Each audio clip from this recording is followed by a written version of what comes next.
Welcome to another episode of the Soul Men Wrestling Podcast. I'm your host, Brian Battisto. Today's guest, we have Lori Ayres. Lori Ayres is the Director of Operations for the Cardinal Wrestling Club up at Stanford, and she is also an advocate for Division I women's wrestling. Super excited to have her on. We've had her husband, Chris Ayres, on the podcast before. Really excited just to pick her brain about how to get something started with women's wrestling and to continue to grow it. Really excited to have this conversation and to share it with you guys. Hope you guys enjoy the show. I had Daniel McCune on maybe a couple weeks ago, and so he was talking about just Stanford wrestling, and we were talking about women's wrestling a little bit, and just some people we should have on. He mentioned your name, and they also mentioned Melissa Lee, and it was like that night I was looking at the Cardinal Wrestling Club Instagram, and they were talking about how they're having some women's practices and some contact information. I'm like, I this is my chance. I need to ask Lori Ayres to come on the podcast and talk some women wrestling. Well, thank you so much for asking me to come on. I really appreciate it. I'm honored to be here talking with you today. And of course, Daniel is incredible, right? Like you can't mention his name in this area and not have people just say incredible things about what he does and, so humbly sort of volunteering himself in so many different capacities. So grateful to be here. And yeah, we are adding some women's girls only practices at the Cardinal Wrestling Club, which I'm really excited about. Just sort of here throwing spaghetti on the wall and trying to to do good things, not step on toes. I think Chris and I are both just excited to be here and learning and seeing how we can help to grow wrestling. And certainly girls and women's wrestling is a big part of what I want to do. So Yeah, I like what you said, throwing spaghetti at the wall, because sometimes it's like, how do you start? You know what I mean? It's like I think already in California, we have such like a lot of numbers, I think, in terms of girls' participation, and especially with the high school sports. But I think it's also trying to balance just like the local landscape of club wrestling and trying to, you know, um, not step on toes is maybe another good way to put it. What are maybe some of like the initial, I don't want to say struggles, but challenges that maybe come with just trying to build just the Cardinal Wrestling Club, especially with women in that kind of landscape? it's a great question. I think everyone, I assume good intentions from everyone, right? I don't think that there's many people these days walking around saying things like, um, you know, we don't want to see women's wrestling grow or girls shouldn't be wrestling or things like that. And so that's a big piece. So we want to grow Cardinal Wrestling Club and wrestling in the Bay Area in general, right? But specifically, I'll talk because I'm just so focused on girls and women's wrestling. So I'll start there first and then sort of like make it a little bit more broad. But when it comes to growing girls and women's wrestling, we are so grateful. I think everyone across the country to the men that have stepped up over the years and made this happen. California was one of the first 6 states to sanction girls wrestling in the country. So early adopters. And I think that has led to the windfall of girls that we see wrestling here. And that's in large part due to the men that were leading at the time, men like, Coach Fulp from Menlo College and his wife Joan, who live in Half Moon Bay, and their daughters, who were on the senior level for so long, Catherine and Sarah. And so, Afsoon Johnson comes from this area. There's just a really a wealth of history here in Mm-hmm. California, and so the numbers don't lie. We have the highest numbers. I mean, we have obviously have a huge state, but the highest numbers in the country, and really women coming out of California that are ready to wrestle. But when it comes to leadership and seeing women sort of fill those coaching roles and opening up rooms in ways that maybe we haven't done before to offer women's only practices or to see female coaches sort of step into the space a little bit more, I think we're on the cutting edge of that, right? And so our efforts here are not, again, like you said, Brian, not to step on toes. We certainly don't Yeah. want to like say that we have all the answers. We totally don't have all the answers. I am learning as we go, but I'm trying to be brave, right, as a female leader in this space and say, like, I have some power here in this world of wrestling, which I didn't always recognize, by the way. Because of my familial connections, I have access to things like a wrestling room and a person that has power that's going to listen to my ideas. And Yeah. there's not a lot of female wrestlers or female leaders that have that. Like how many female wrestlers that you know, or leaders that have access to a wrestling room that they can control and sort of like plan practices around exclusively from, their perspectives? There's not many. And so, we're trying to start the girls, we're not trying, we are starting the girls only practices, and we're having coaches from the area. So awesome women who have like come up through the Bay Area wrestling and Mhm. beyond, coaching for us at these individual practices. And who knows, right? We're doing this from April to July. Like maybe like as we get together and we talk and we continue to kind of bring leaders together, maybe we'll move it to like a night at each club or something like that. We're certainly not trying to monopolize or like gather everyone's women. We're Yeah. trying to sort of pull everyone together and create community and think of ideas to continue to grow California girls and women's wrestling. And on the other side, we're just really trying to do the same thing with the club as a whole, right? Like, I think we can really rally around wanting to see more D1 programs in California. And I think we want everyone to feel a part of Stanford wrestling. We don't want it to be this like exclusive thing that is hard to get into. We want to see more fans coming to matches. We want to see more kids coming to the Cardinal Wrestling Club. We don't want any clubs in the area to feel like we're fighting them for their athletes at all. Like, Yeah. however we can differentiate to be a resource for athletes at high schools, at clubs, like maybe they're going to come in for a specialized series that they reach out to us about, like, hey, could we see, the Underhook series from, Ryan Deacon, or can we see like Chris Ayres' Turk series? And, we can work them through a time when they come and they get something out of being with us, and then they go back to their clubs and things like that. So we're trying to really like talk with each leader and differentiate in a way that we can all be connected to grow the sport. So yeah, so that's sort of the idea right now, but Yeah. it's fluid. We're changing it. We're growing as we learn and as we talk to people. Yeah. Well, you guys have only been here, is it 7 months you guys have been here? Yeah, like a very short period of time. Well, what I thought was cool was when I was having my conversation with McCune, he was saying that you and Chris were like calling like all the club coaches and all the high school coaches. And that to me like stood out because normally what I see, especially, big names come in a coaching position, it's like they try to establish themselves like, no, this is what we're doing and this is the exact way that we're going to do it. And I think what you guys have done is you've been a little bit more inclusive with the process and you've been trying to be a little bit more like adaptable to the needs of the community and less like we're just going to establish this is what we're doing in a way. Yeah, no, that's definitely not our approach. We want to learn, and I understand what it feels like to have, you know, there's been people, you know this, Brian, right? There's been people in this wrestling community, and particularly in the Bay Area, who've been doing this for a really long time. And it's not going to help build any kind of relationship if we come in and we say that we know everything, which is so far from the truth, right? Yeah. So, really understanding the barriers behind maybe why we're not reaching our some of our potential in California. And I think that's the really cool thing about California, right? Like I love statistics, so I was looking at Flow Wrestling and some of the information about how many qualifiers we sent from California to the Division 1 Hmm. men's championships. And even though we're up there, I think we were like number 5 or something for Yeah. California, um, which is awesome. When they broke it down population wise per capita, we're like 31 or something like that. Yeah. It's So not great. it's not great. So to me, it's like, okay, well, we're clearly doing something right in pockets of California. We're producing qualifiers, which by the way is I just came back from the NCAA's, and it's incredible that anyone places at that tournament. It's just so tough. But we could have so much more here in California, right? If we Hmm. could sort of replicate what we're doing already. Yeah. So Yeah, I think well, you kind of touched on a couple different things just from nationals and being how tough it is. Hunter Garvin, I think, was maybe the 22 seed or something like that. And just again, that's the kind of tournament that it is. So it's like it kind of doesn't really matter to some extent what you're seeded. Um, the toughest person in that bracket is going to get on the podium. And I think that's a kind of testament, I think, to Hunter Garvin as a person and then to your guys' program as well. yeah, no, Hunter was seeded 20th and he placed 20th. 6th.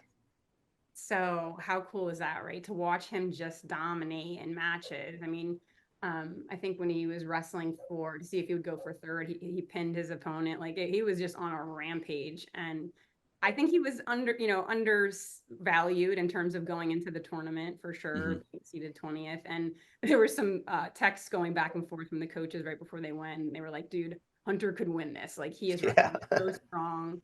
And they weren't wrong. And honestly, he is the nicest, literally, Brian, the nicest person. Like you just want to see young men like that have the success that he had, and he's just so genuine and humble and just is so amazing. And then Daniel Cardenas, I mean, Hmm. you can't argue with him beating Shapiro in the quarters like that. It was like I was like sitting amongst I had some seats because I was working for Fan Fest, and I was sitting amongst people that by myself, by the way, like taking notes on my brackets, just like really kind of tuning in, and I like lost it. It was so exciting. And and I think he was undervalued too. Like he had beat Shapiro in at the Cliff Keen.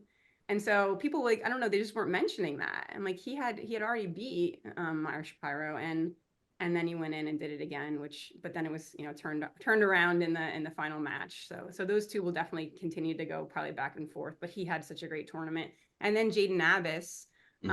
um beating the number 7 seed from Penn State. That was really cool too. So just Yeah, it was rough to see him lose in the blood round though. But he's actually from Bakersfield, where I live, and he went to the high school that I coach to, where I coach at right now. So it's like a lot of the people that I know are like familiar with him, especially as a kid. But yeah, I think it's the way that the event is kind of conducted. I think is really great as a spectator. I feel like the only thing I'm a little frustrated maybe is like the viewership of the NCAA's has gone down. I haven't seen the numbers for this last event, but um, I hope it's something that, I think Daniel Cormier being on the commentators, and they're kind of thinking maybe a little bit outside the box on how to increase viewership. I'm hoping that's going to continue to go up, because I think it's just good for wrestling in general if more people are watching and talking about it.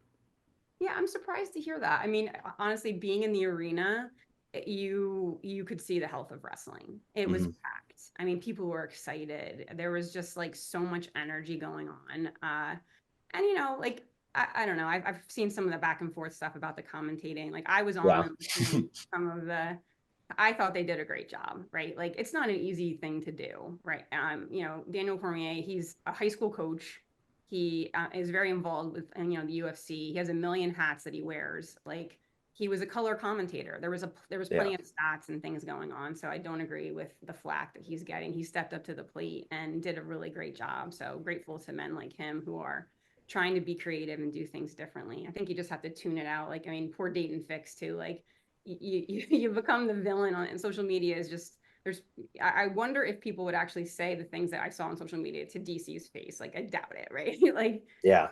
you have to just take it with a grain of salt. And I was really impressed with the interview I just listened to last night with Dayton Fix. Like I don't know how he became such a villain in the tournament, but this poor young man really just poured his heart out, wrestled hard. I mean, you could sort of does he stall a little bit? Yes, like it's you're at the NCAA tournament, you're trying to win.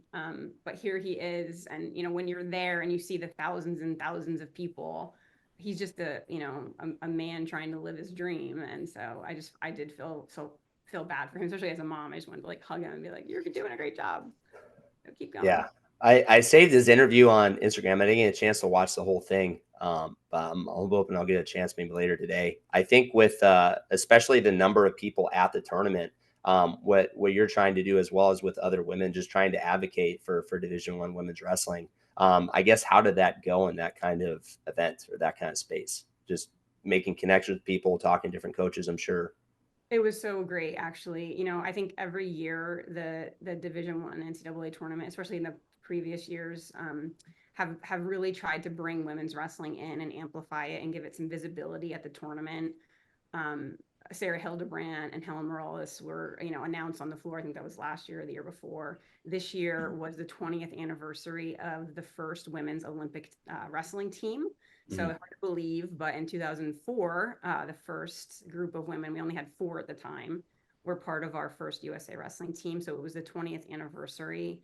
So they did announce them on the floor before the semifinals round, and then before the finals, they did a little Q&A. Jason Bryant, who is an amazing Yeah. announcer, along with Brian Hazard. And Jason has been a very, very long time supporter of women's wrestling before it was posh to do it, before everybody was on board. And so, like, kudos to him. He's been keeping stats for the longest time. In fact, I'll put stats out and he'll text me and be like, "Isn't that off by like a half percentage or something like that?" I'm like, oh, Jason.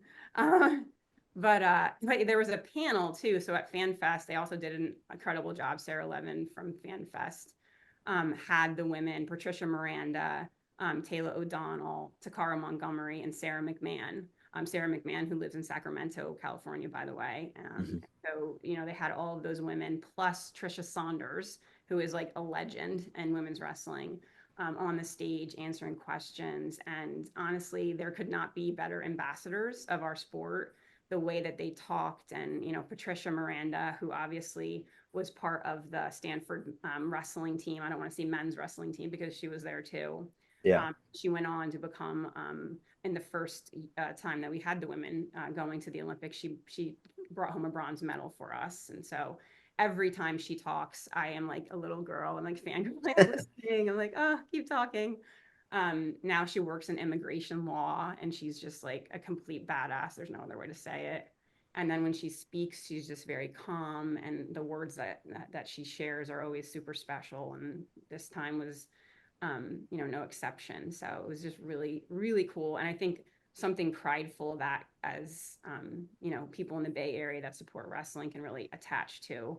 And Ryan Deacon, the assistant coach for Stanford, is the Patricia Miranda assistant coach. So Yeah. named in her honor. So certainly something that I think we all should hold dear, and I know we do. So yeah. Well, I think having women be out there as role models, and I think especially like when you so my brother's the head girls coach for our girls team at Frontier, and we all kind of coach everybody. So being able to like be a coach and say, hey, like look at some of these women compete and be role models, I think is awesome because I feel like when I was in high school, that wasn't there. You know what I mean? Like girls wrestling was kind of not it was just kind of an awkward thing, I think, for a young man to kind of be around in a way. And I think, honestly, hearing Chloe's story, and it's been talked about a couple different times, but just, her being in the wrestling room, watching practice, and then you and Chris having that conversation, do you think she would want to do it? And then when you asked her, she's like, she's all in about it. It's like that for me was something that I didn't even think about that. And as somebody that's, going to be a husband soon and my fiance, she really wants to have girls. So that's something that we talked about. But it's like, why wouldn't I want everything that I've experienced through the sport? Why wouldn't I want that for my daughter just as I would for a son?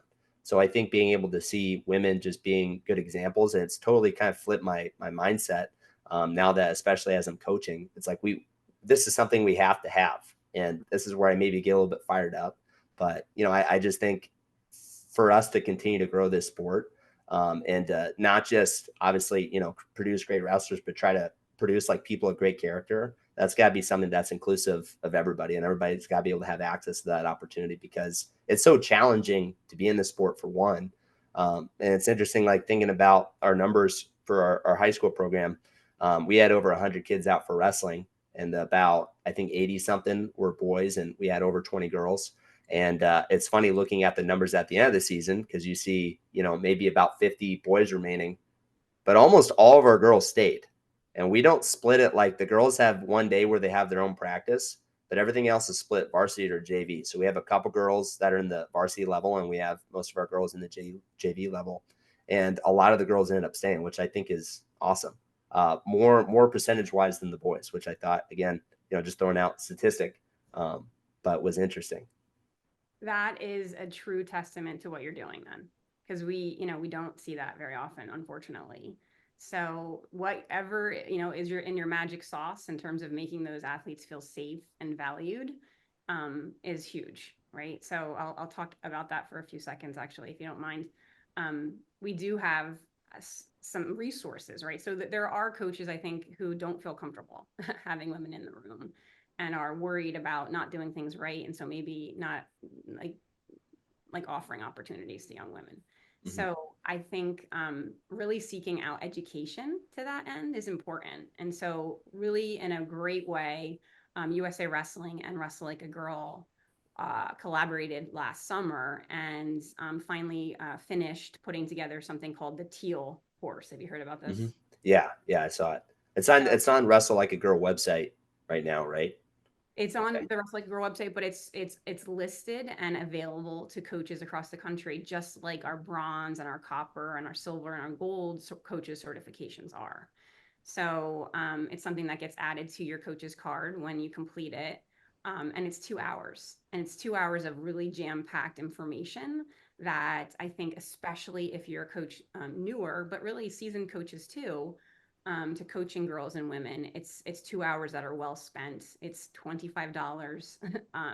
It's added to your card forever, and it really shows a commitment. I think if if all high school and clubs made it mandatory for their coaches to have to spend those 2 hours and learn a little bit about just the basics of making women feel comfortable and supported, I think it would go a long way. And then in terms of leadership in the rooms, one of the big pushes that the conversations I always try to have, or it's certainly something that's shared in the teal course, is that we really need to be bringing more women in as leaders and coaches in our Mhm. spaces. And honestly, I get that it's hard. Like when you're involved in wrestling right now as a male coach, most likely you've had all the connections that you've made throughout the years be mostly male. And so it's an effort. It's like it's a commitment to try to extend your network to include more females and female leaders. It's something that you have to actively do. So something I hear a lot is like, I want a female coach, but like there isn't any. Like no one's around. Like they're just not, they don't want to do this. And so I can sympathize with those sentiments for sure. But I'll flip that, for a second and say, women don't feel comfortable in those spaces being Yeah. leaders. And so like we have to encourage them to be. I constantly go back to this. I can't even believe still that this conversation happened. I was speaking to a woman who had gone all the way through high school, college, and wrestled at the college level. She had a business degree. She went back and got a psychology degree. She was a life coach. And I was talking to her one day and I was like, she wanted to get into coaching. I was like, there's this position open at the college level. And immediately she's like, I'm not qualified for that. I'm like, what? You are qualified for that. So I think like if there's, 10 things listed on a job description as things you have to have, and a woman has nine, she's like, oh, I can't apply for that. But Yeah. there's, opposite of that, I think sometimes like good for them, men have the confidence like, oh, I have three of those things. I'm going to go ahead and apply.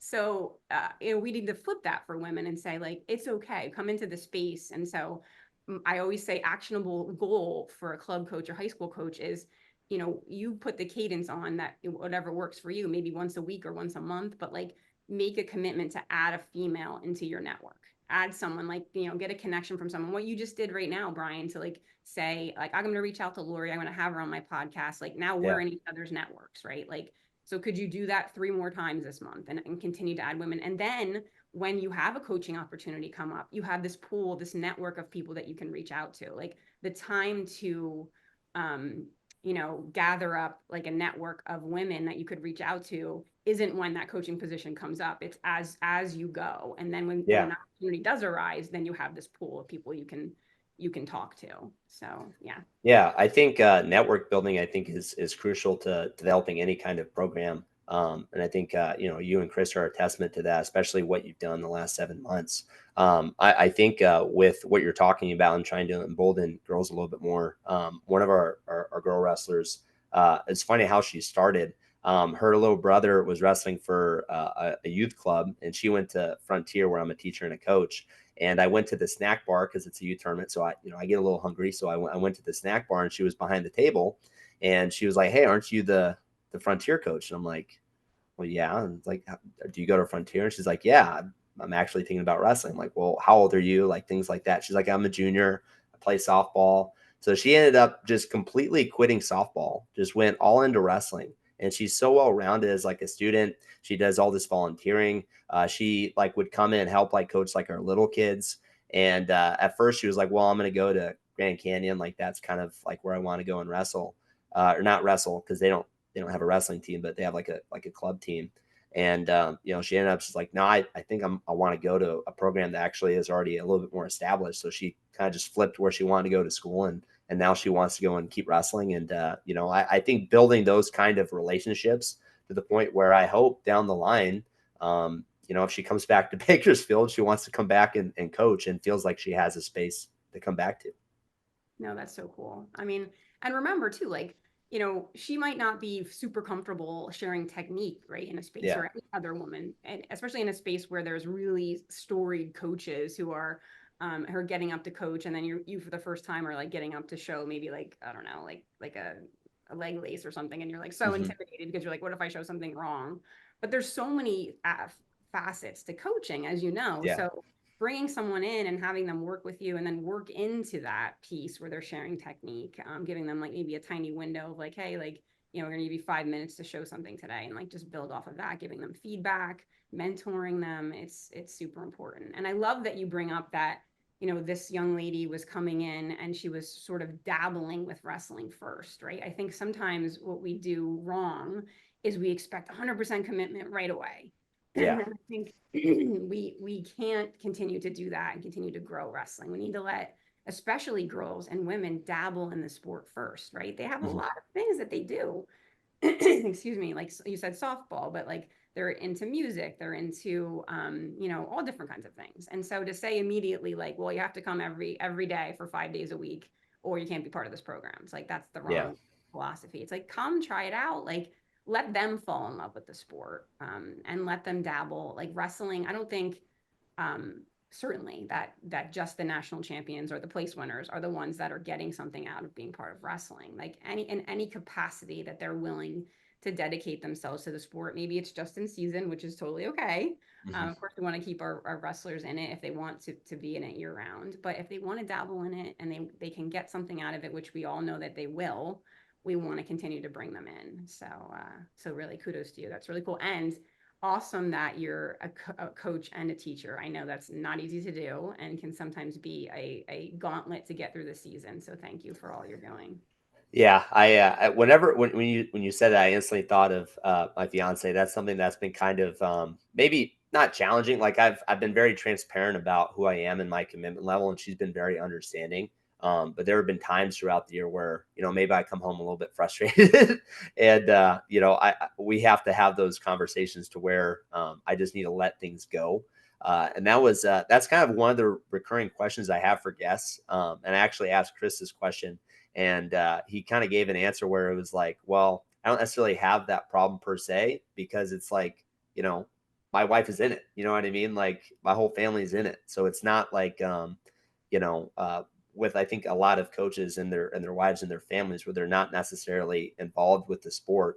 But that's something that I think, especially as a young coach that's trying to figure out the balance between work and coaching and filling my other roles as eventually a husband and a father. That's something that I'm kind of worried about, and I think I don't know, being able to have conversations and being able to talk to other people that have kind of been through it, I think is important for me. So that's kind of why it's a recurring question on this podcast. Yeah, I think like for me, the biggest lesson that I've learned, and this was from Ernie Monaco, who's like the godfather of Hmm. pro wrestling in New Jersey. A few years ago, he was so gracious. I was the team leader for USA Wrestling New Jersey for the girls at Fargo, and he came out as a coach for us. It was awesome. We had Ernie Monaco, Steve Rivera, and my husband Chris. I'm a victim of not being able to get a female on the staff. There's other variables to that I won't go into right now because I'm going to be true to myself and not get into that nonsense. But there's always a little bit of drama too. But it was funny because my daughter had coined them as what did she say? Good cop. Ernie Monaco was a good cop. Um, uh, Chris was bad cop when he had to He's like bad cop. had to be bad cop Oh because my gosh, the role was. And then Steve Rivera was crazy cop. That's what I called him. I don't know if you know Steve from New Jersey, but yeah. So they were great. And Ernie Monaco gave me some great advice. He was always just like dropping wisdom. I was like following him around, like listening to him. But he was like, I've noticed something about you, Lori. He's like, you're going like really high with the girls, like when they win and do well, and then you're dropping like really low when they don't and they're having these losses. And I'm sure you've heard this before, but he's like, you have to stay here in the middle. He's like, you can go that's up a so little hard. bit, you can go down a little bit. He's like, but you kind of have to stay here. And I've never forgotten that. And I take that on one shoulder, and then on the other shoulder, I listen to Kale Sanderson, and I'm always like, on times when it's hard, I'm like, it's just a game. It's just a game.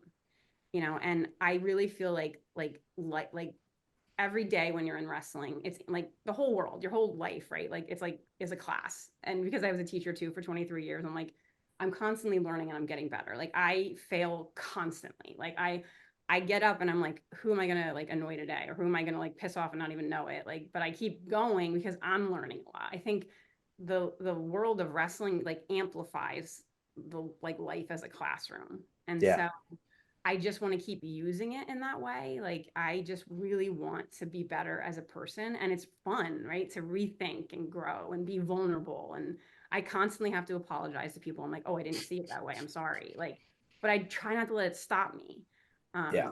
I've gotten myself into situations where I'm like, oh my God, like I'm like betraying myself here because I don't align with the values that you guys have or, this group has. But I found myself like being part of this group, and then I have to sort of like recede and say like this is not something I can be part of because I can't be my authentic self. Like I'm compromising my values by Yeah. being in this group, and I'm not helping grow any kind of wrestling by continuing to sort of like beat my head against the wall. So that's a big lesson I've learned, right? Like I think uh, 100% what you're speaking about, if you want to be a coach and you know that coaching is something that you have to have in your life, um, you really need to be careful about the partner that you pick because that's going to make or break it for you. I've seen a lot of relationships not last because you do have to be a lot all in as a coach, Yeah. and that can compromise a marriage really quickly.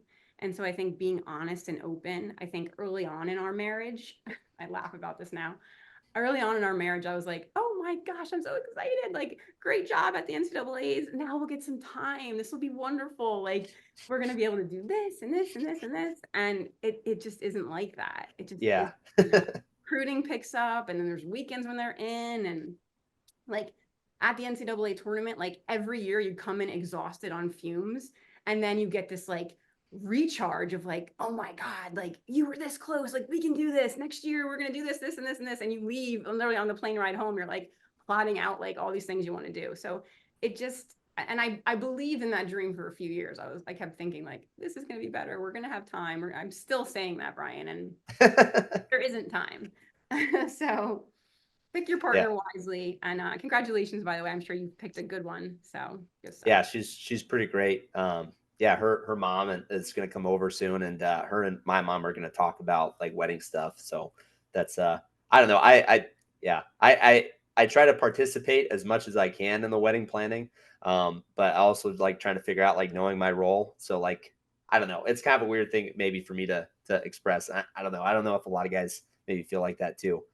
It's hard to maybe talk about the wedding planning and not sure the level of involvement I'm supposed to have. Maybe. I think just like help your partner, right? Like it's the first Yeah. time that you can, well, not the first time because you've been partners before you've been married, but like that's how it is, right? Like I think Kim Hangy, John Hangy's wife from Ryder, she had said once to me, like, it's like so funny, like a lot of the times it'll be, especially during the season, it's like 20-80. Like I'm doing 80 and he's doing 20. I'm like putting in 80% effort. Like it just over time, and whatever circumstances are going on in your lives, you have to put in, a little bit more than your partner, and sort of it usually ends up working out in the end. And so, but if you see her stress, just like step in, and if you see a need, fill a need kind of thing. I think that's the best way to do Yeah. it. That's what I try to do. That's how I got involved, by the way, in wrestling, mostly because he was so crazy he wouldn't get back to people, so they'd email me and be like, hey, like can you help out with this, like I guess so. But how could does she into wrestling, and like what are skill sets that she kind of brings to the table in terms of helping grow wrestling in your circle? Is she into Yeah. that? Yeah. So we actually talked about that last night because I was watching a couple of the podcasts that you've been on. And I was bringing that up. I'm like, hey, like, do you ever think, you'd want to help in some regard? And maybe that's not the best way to ask somebody for help. But she's like, probably not. But so the our coaching staff, or not our coaching staff, our parents put on like a wedding shower for us, and which was awesome. And because she like kind of had been around to some tournaments, but kind of brought her in, and she kind of got to hang out with some of the parents, and they were all super nice, which was great.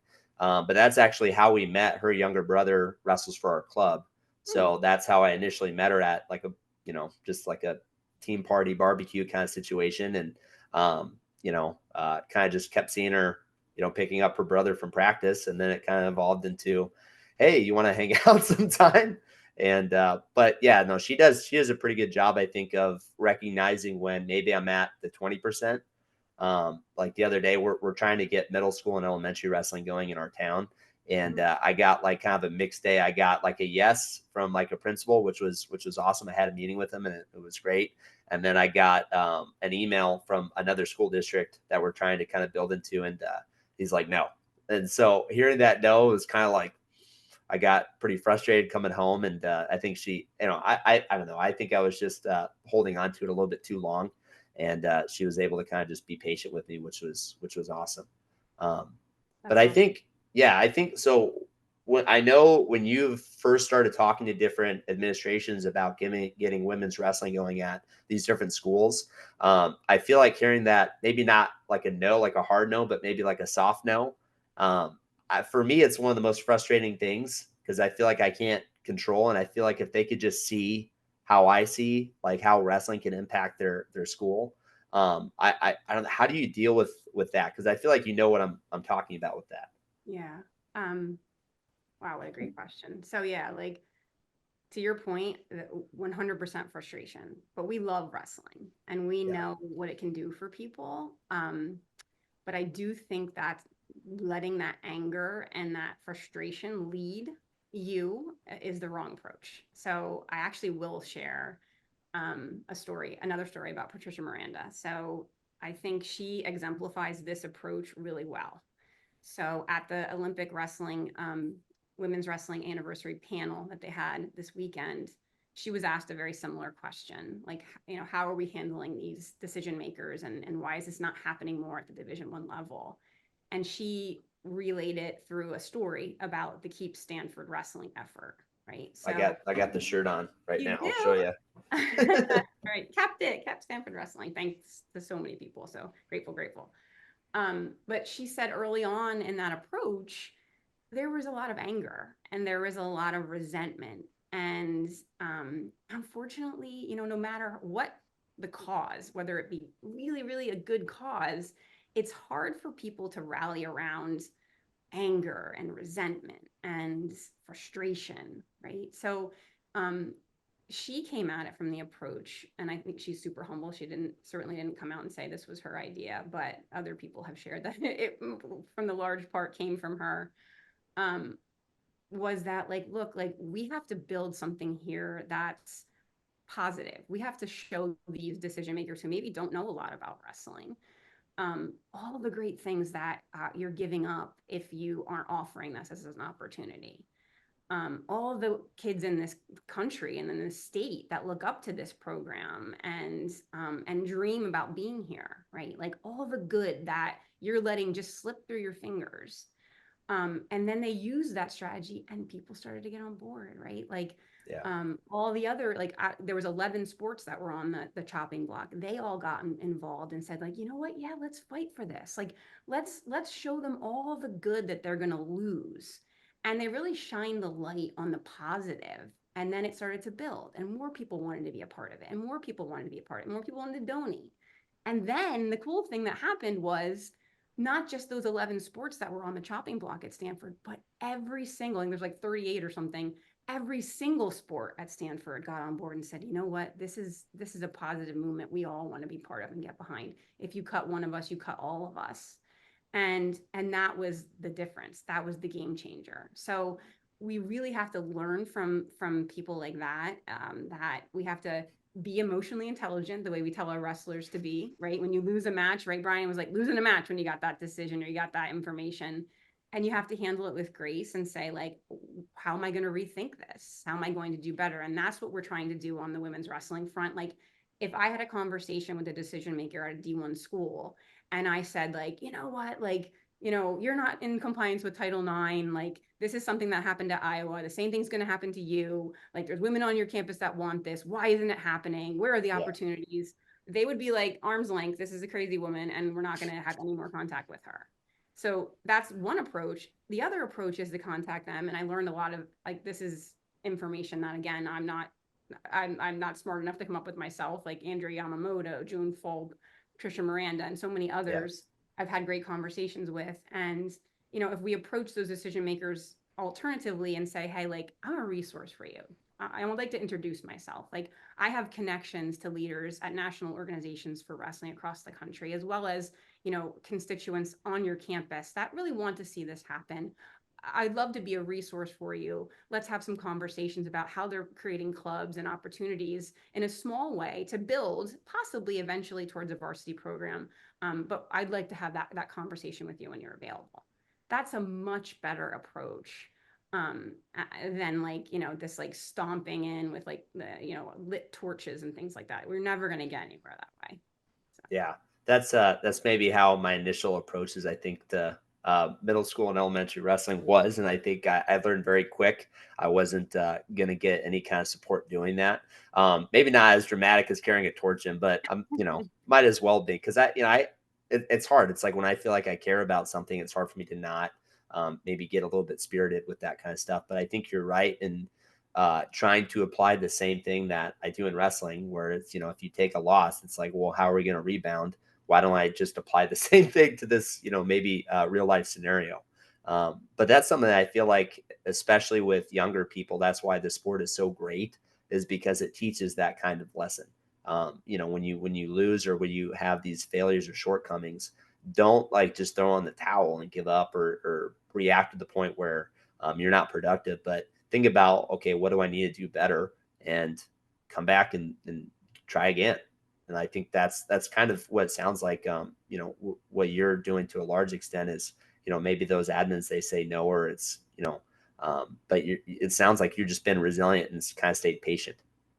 And honestly, coming up with new ideas too. Like, yeah, absolutely. Resilient and patient and creative. um, and honestly grateful. Like, we're doing well. We have 96. I think no one, anyone who is, obviously most people now are, like, into women's and girls wrestling and they support it. But if you ask most people, like, how many programs do you think we have for NCAA women's college wrestling? No, no many people are going to say 96. We have 96. Yeah. So that's amazing. And so we have hit the criteria that we needed to hit to move from emerging sports status to championship status. We're in that phase now where each division is officially voting. And so hypothetically, and most people have heard, by 2026, so we have one more year where it's going to be that unofficial tournament. You hear people say the NCWWC. That's the Mhm. tournament that's going to become the NCAA tournament.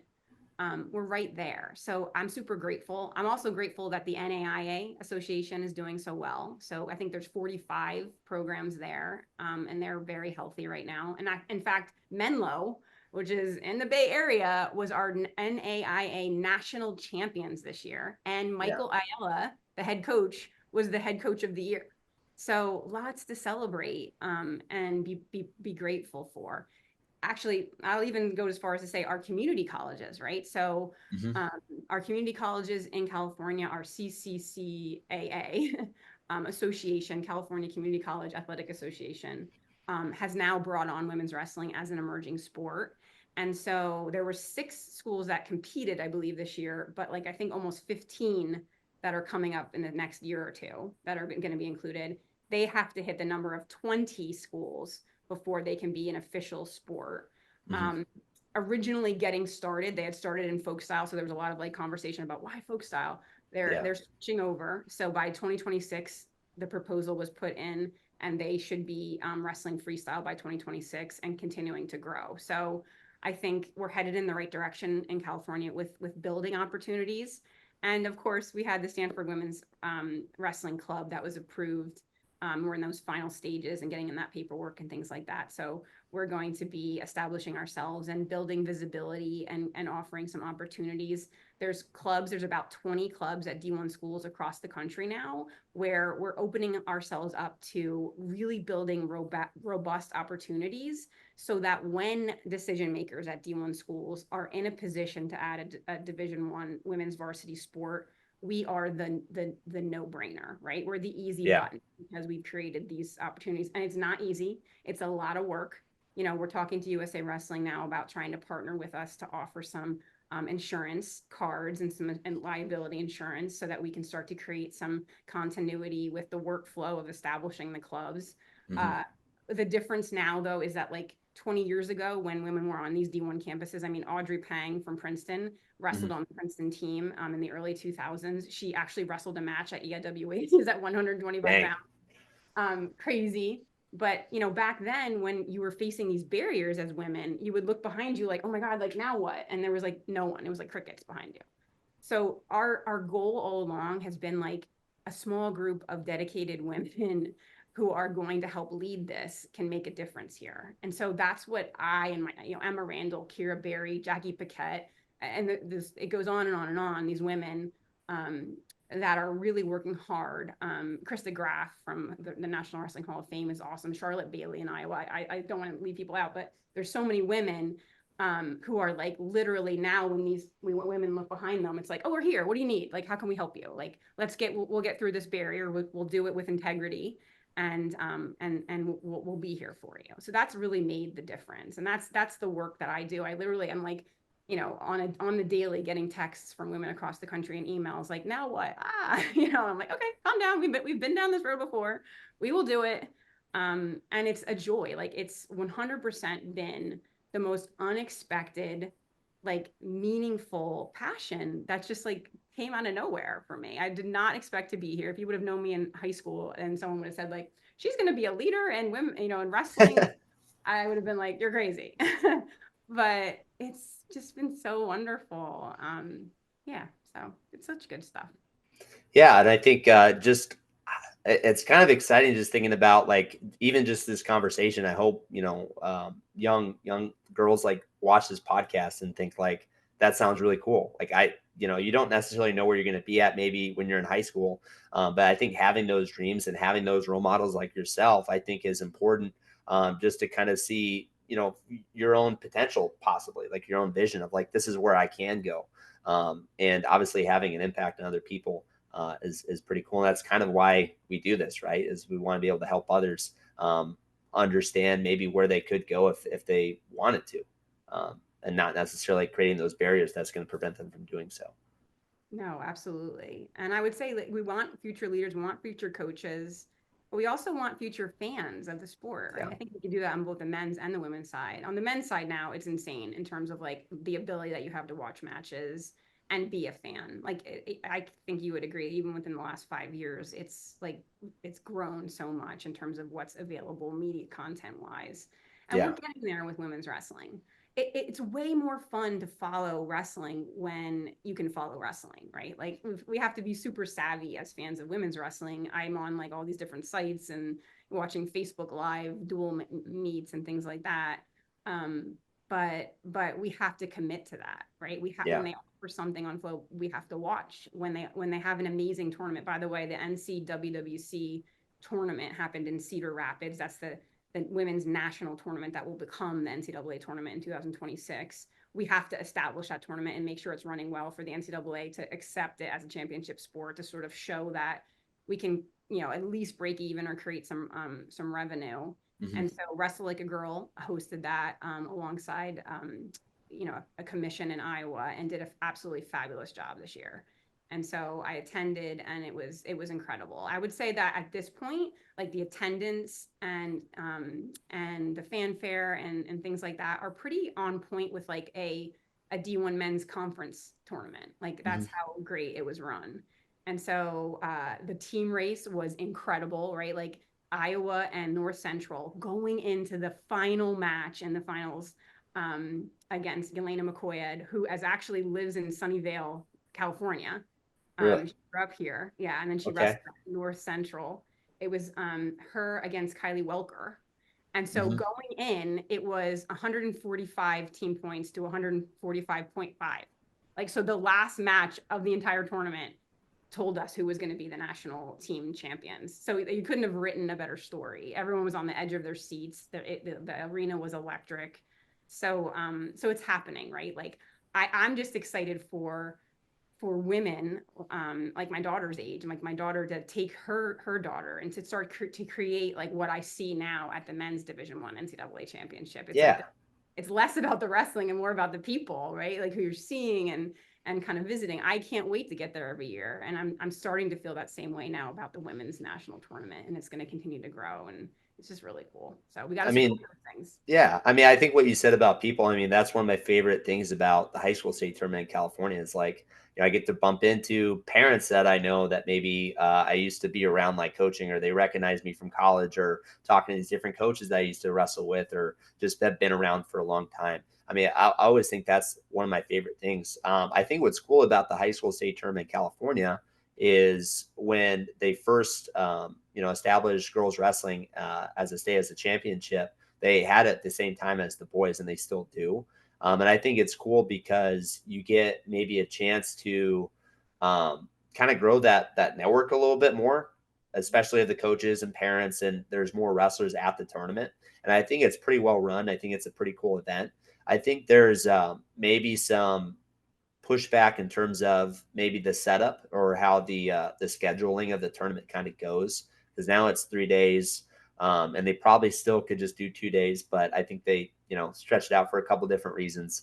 But I think it's definitely cool because the boys will wrestle and then the girls will get to wrestle, and that fan base kind of intermingles, and especially at the high school level where it's not just these random girls. It's like if your team's there, like Frontier's there for the boys, and they're also the girls. Well, our boys' parents are also watching the girls, and the same thing, vice versa. And it's the same thing with all these different schools. But at the college level, I guess like how do you kind of build that fan base up? And obviously, again, you want to have opportunities for girls or for women to be watched with like Flow Wrestling and Wrestle Like a Girl and Facebook Live and all that stuff. But do you think like there's any kind of strategy where you could use, like a men's dual meet and combine it with a women's dual meet happening at the same time? Or is that something that you think would kind of distract from the women? Yeah, I don't No, know. absolutely. The funny thing is, because I'm in both worlds, there's Mhm. not many people in both worlds in the collegiate space for men and women. It's not like high school. I Yeah. think it might be partly because it's freestyle and folk style, and it takes a little more effort if you're going to do like matches alongside each other. You need to get freestyle officials and folk style officials and what have you. But I think one thing that we can all be actionable about is like I touched on it before, is like what power that we have in these spaces, right? Like right now, I don't think anyone would argue that most of the power in wrestling and the decision makers, and it's largely leaning towards that Division I space. There's a lot of eyes on it. There's a lot of media content, and so can we use that to build and grow women's wrestling? 100%. I love that Midlands had added a women's division. That's fantastic. We added a women's division to the men's tournament at the Princeton Open, which was Mhm. highly successful. After year two, we were like turning teams away. So anyone who's in a position to make that decision on a D1 men's tournament to add a women's division, please do it. That would be Yeah. amazing.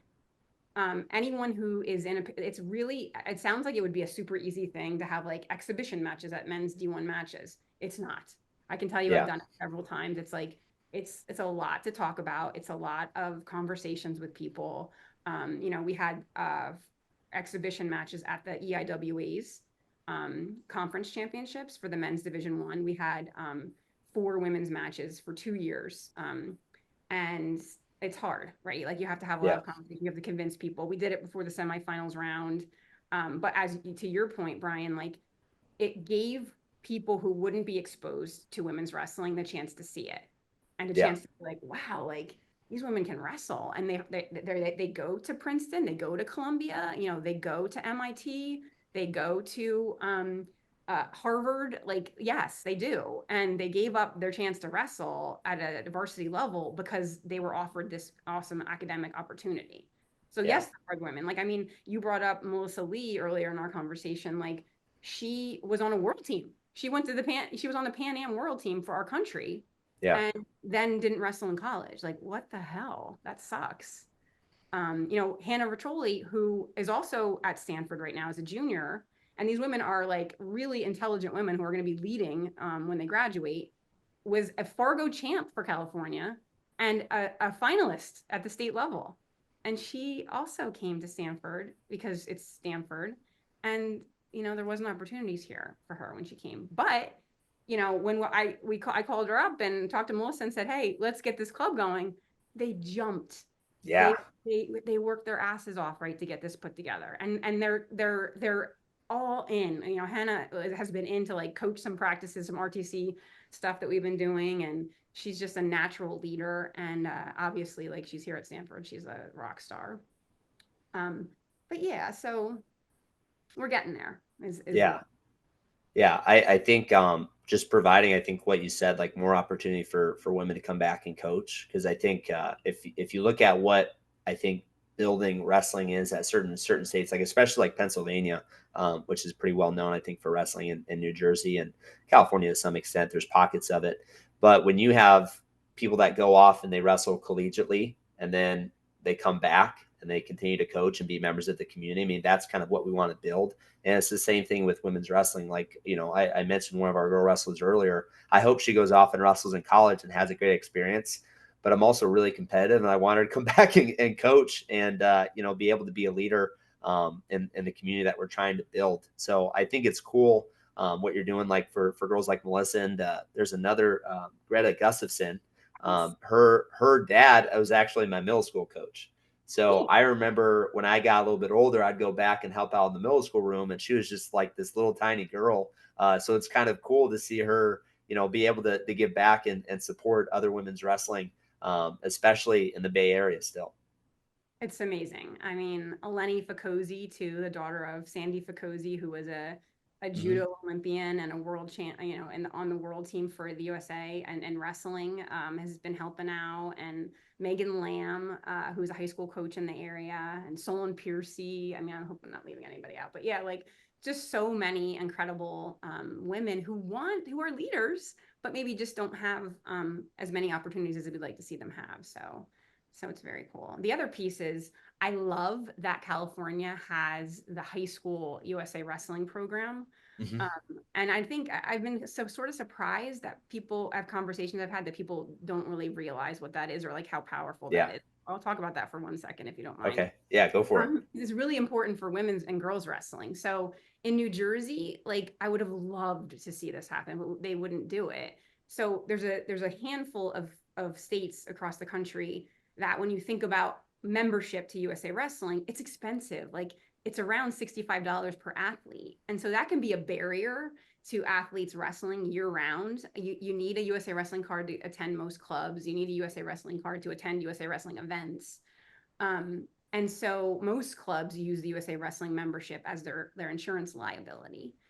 So athletes need them. They need these cards, and it can be a barrier expense wise, especially when you're like, oh, it's going to cost like $50 to join this tournament, and then I have to pay $65 for my membership. Like it just comes down to people not being able to afford it. So USA Wrestling has this membership type that a state can adopt called the high school wrestling membership, and California has it. So if a coach at the high school level becomes a USA Wrestling leader member, so the coach has to be a leader member. So that means they have to get a background check, they have to complete Safe Sport, and they have to pay like $65, I think it is, or maybe it's 75 to be a leader member, which they should have Yeah. anyway, to be quite honest.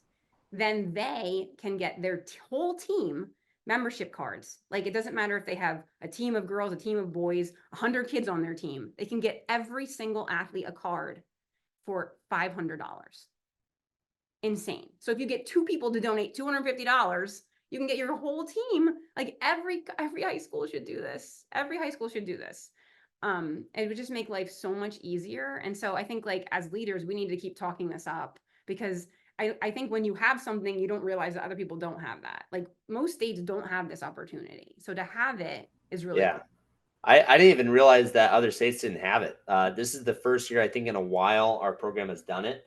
And I just sent out a form on we use GroupMe for our parents and for our wrestlers. Just fill out this form and, put in your information. If you don't have an account, make an account. And then I just, basically upload a spreadsheet, and then it just puts everything in it for me. And it's super easy. And I can kind of keep track of who signed up for USA wrestling events and stuff like that. And I think it's great. And if you think about, again, the cost per each card, it's like $65, I think, or something like that, for a wrestler to get. And it's like, if we have, I think, maybe over 70 kids that have filled out that form. So 70 at $65 a piece. I'm not a great mather, but that's way that's way more than the $500. So I mean, I just think it's a great deal. And I think on the one hand, so our club is called Elite Force, so it's technically separate from Frontier. But that's something that, on the one hand, I want to kind of promote our club, but it's not like when we go do the USA Wrestling card, it's under Frontier High School Wrestling. It's not under Elite Force. So trying to figure out, like, what's in my mind, like, what are we trying to market and sell? It's like, it doesn't really matter. I just want our kids wrestling. And I think that in itself, I think, is just going to promote our program, and being a little bit less worried about the name. So I don't know if maybe that's something that, people are maybe pushing for, like they want to market their own club instead of getting these kids to wrestle with the high school USA cards. But once the But kid has a membership, they can go in and change their affiliation. So if you just okay. coach them through that, and then you have to go into your, like, if you establish a club through the club that you're running, Mm-hmm. you can just approve them to be changed over to your club. So like the kids, Gotcha. maybe, and there might not be. I mean, I hope everybody on your team is wrestling year round and like coming to your club, but probably not Yeah. everybody. So There's a the good number. Yeah. yeah, the kids that come, get your phone out, like let's do this right here, right now. Like it's a super simple 10-minute like exercise with the kids that come, and you can change them over to your club affiliation. Yeah, and it's a great way, especially for girls, right? Because girls wrestle, and not everybody knows this, exclusively freestyle at the college Mhm. level. So it's imperative that they have these USA Wrestling cards and are wrestling off season in the spring to get prepared. And really, the girls wrestling freestyle season runs from the minute freestyle season ends to like the minute folk style season starts. So like even Super 32, is freestyle, and a lot of those big tournaments that are recruitable tournaments. So women, my daughter would wrestle literally like she'd go roll into the first practice and be like, okay, teach me like top bottom because I haven't done it in like so that was always a struggle for her in the first few weeks. We were like, oh God, ugh, Yeah. like neutral. I I wonder if, like, with, because California high school wrestling for girls right now is folk style. I wonder if that's ever going to be a shift, because I know, yeah, I would just think that would be, I think, great, especially if you're talking about all these big events or freestyle for women. My only thing then is, how do you have a girl season wrestling concurrently with the boys season, if you think about the logistics, at least in California, of wrestling rooms, coaches, etc. I mean, that's kind of, I think, a challenge, especially for programs. Like, we only have one wrestling room. It's a little bit bigger than one mat. So imagine we have almost 100 kids, and trying to figure out practices with one mat size wrestling room. Yeah. So changing from folk style to freestyle, how exactly do we go about doing that? Do we change the season to a spring season? Like, I don't know. Well, I mean, the California community colleges, that they do a spring season. They start in January Mm-hmm. and April, so it's not outside of the realm of possibility. I would like to see freestyle wrestling be a whole nother sport, right? Like track and field and cross country. Like, why can't we do folk style wrestling, freestyle wrestling? That's a whole nother Yeah. talk. But but I do think that that's starting to happen now. So smart that we didn't, in my opinion. Other people disagree with me, but I think in terms of getting like girls like the opportunity to wrestle, it needed to be folk style because that's where all of our resources were. We did not, and we Yeah. still don't have the resources or the structure to do freestyle exclusively for women. But is that changing? Yes. So I Mm-hmm. do think now we're going to start to see this changeover to freestyle. So the first state to do it is going to be New York. So New York is adopting and sanctioning women's wrestling, girls wrestling at the high school level in freestyle. So that's the first state to do it. And I think we're going to start to see a transition. We have put into effect for some of our USA Wrestling folk style events next year for the girls, modified folk style rules. Okay. So there will be like all neutral starts, like a push out rule. Hmm. push out point. So we're starting to sort of like transfer this folk style wrestling into more of that freestyle landscape. But it's going to be a process. But so happy that of the way it's rolled out. Like we've given opportunities, and now we just need to kind of go back to the drawing board and get creative with how we're approaching that switch over. But it does have to happen for the health of and just like the trajectory of the career, right? Doesn't make sense, and it's a little bit unhealthy. We see some women at the high school level who are super successful not even participating in the folk style wrestling, just because it doesn't necessarily make sense for them when they're making world teams and things like that to be switching back and forth. Yeah, especially like you talk about like Emmett Elor. It's like, why would I go? Why would I just go to the high school state tournament when I'm getting ready to make world teams for at the senior level? And she's only 18. She might be 19 years old now, but She actually turned 20, but she has 8 world titles, so she's a real slacker. well, Lori, we've been going for about an hour now. I'm very thankful you're able to come on. I hope this is something that people can watch and maybe learn a little bit more about women's wrestling. Again, thank you. Do you have anything else before we end this? No, this was such a joy. What a great way to start my week. Thank you so much, Brian. I appreciate you. Yeah, thanks for coming on. In the future, if you have anything like something big going on or anything you want to talk about, please like reach out. I'd love to have you on again. Especially, I wouldn't mind getting some of your coaches for the Cardinal Wrestling Club coming on too, like Greta. I think would be cool to have on, or Melissa. Any of these girls, I think again, just I'm a supporter, so any way that I can help, or yeah, again, just have these great conversations. Thank you. Oh my gosh, definitely reach out to them. Yes, for sure. And I will just plug one more time that we are starting our girls only practices at Cardinal Wrestling Club every Monday, April through July. And then we'll continue to rethink like how we want to grow girls wrestling in the area. And then in terms of inclusivity, we can't necessarily have everybody in the RTC. We've had lots of people reach out and want to come, like high school athletes reach out and want to come to practices. So April 7th, we're going to have our Stanford Wrestling staff and our Cardinal Wrestling Club staff host a morning practice that's going to be more inclusive. So any high school and up athletes that are intending to wrestle at a regional or national event this spring or summer are welcome to sign up and come. So that's information is on our Instagram and our link tree. So definitely Awesome, come and join awesome. us. Yeah. All right, thank you, Lori. I hope you have a great rest of your day and have a good week. Thanks. Thanks, Brian. Cool. Take care. Thank you. That was episode 48 with Lori Ayres. If you guys liked the episode, if you guys could leave a like, comment, subscribe to our YouTube, subscribe to our Spotify. We're also on Instagram, Twitter, and TikTok. So if you guys enjoyed the show, please follow us and support the podcast. And see you guys next time.